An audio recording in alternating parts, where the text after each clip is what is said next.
অর্থাৎ ইহুদিদের যে জাতিরাষ্ট্র ইসরায়েল 1948 সালে হচ্ছে সেই ফিলিস্তিনি অঞ্চলে গিয়ে সেখানে মধ্যপ্রাচ্যে সেখানে গিয়ে তারা বসতি স্থাপন করে এবং বেলফোর ঘোষণার পরিপ্রেক্ষিতে জাতিসংঘের মাধ্যমে তাদের সেখানে প্রায় 55% জমি অর্থাৎ 55% জমি তাদের জন্য বরাদ্দ করা হয় এবং তারা সেখানে জোরপূর্বক জাতিসংঘের সহযোগিতায় সেখানে জোরপূর্বক বসতি স্থাপন করে। যদিও তাদের জন্য কিন্তু ভিন্ন রকম একটা ব্যবস্থা ছিল।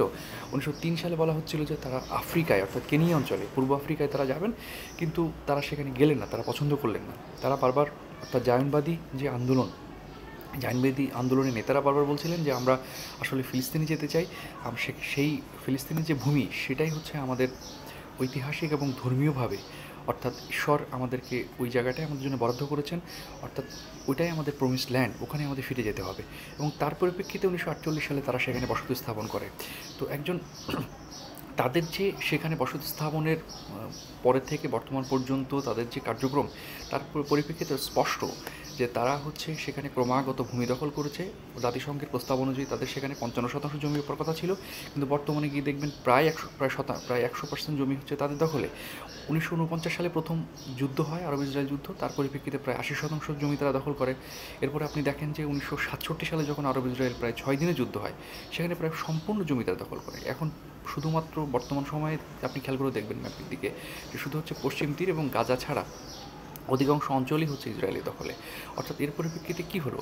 এর পরিপ্রেক্ষিতে ইসরায়েল সেখানে হচ্ছে জোরপূর্বক শুধু রাষ্ট্র তৈরি করলো না, ধীরে ধীরে তার স্থানীয় যে আদিবাসী অর্থাৎ ফিলিস্তিনি যে জনগণ, তাদেরকে সেখান থেকে তারা তাড়িয়ে বের করে দিল, তাদের উপর গণহত্যা চালালো এবং এখনও সেটা চলমান রয়েছে।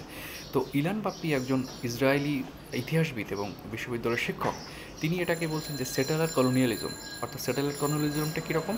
সেটেলার কলোনিয়ালিজম বাদ কি? সেটেলার উপনিবেশবাদ হচ্ছে সেখানে ঔপনিবেশিক শক্তি বা শাসকরা সেখানে গিয়ে শুধু সম্পদ এবং জমি লুট করেন না, তার পাশাপাশি তারা সেখানে স্থায়ীভাবে বসবাস করেন এবং স্থানীয় জনগণদের অর্থাৎ সেখানকার সেই অঞ্চলের সেই ভূমির সেই জনপদের যে আদিবাসী বা আদি জনগোষ্ঠী, তাদেরকে যে কোনোভাবে হোক সেখান থেকে নিশ্চিহ্ন করে ফেলেন।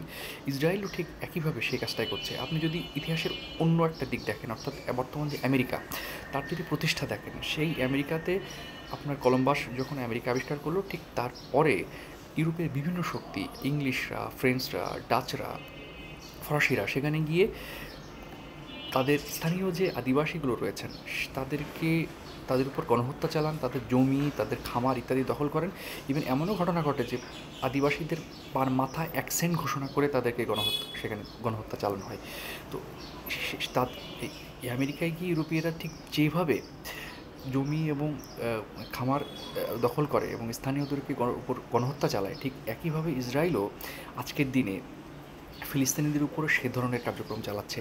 ইলিয়ান বাপ্পি এটাকেই বলছেন সেটেলার কলোনি।